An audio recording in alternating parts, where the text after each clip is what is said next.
হে আমার প্রিয়তমা প্রেয়সী, সহধর্মিণী, চোখের জাদুতে আমার হৃদয় হরণকারিণী, সুলতানা, আমার সম্রাজ্ঞী হুররাম, মহান আল্লাহ সাক্ষী, এই শত্রুর মাটিতে রক্ত আর বারুদের গন্ধের মাঝে তোমার সুরভিত মাদকতার কাছে ছুটে যেতে প্রতি রাতে আমি প্রার্থনা করি।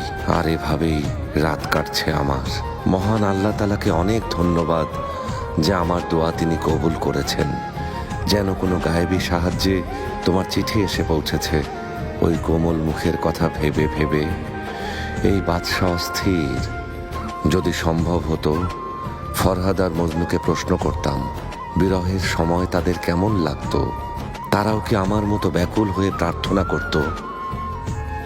মহান আল্লাহর দয়ায় এখন এই বিচ্ছেদের বিরহ ছাড়া আমার মনে আর কোনো যন্ত্রণা, কোনো অস্থিরতা নেই।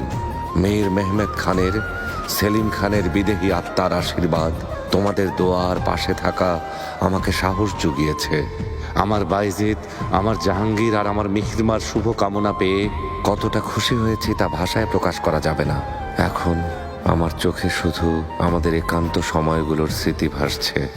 হে আমার হৃদয়ের রানী, সোনালী পরী, সমুদ্রের নীল ঢেউয়ের মতো বিদ্রোহী ভালোবাসা, প্রেয়সী সুলতানা, আমার সম্রাজ্ঞী হুররাম, এই মুহিব্বি ভালোবাসার মরণ ব্যাধিতে ভুগছে।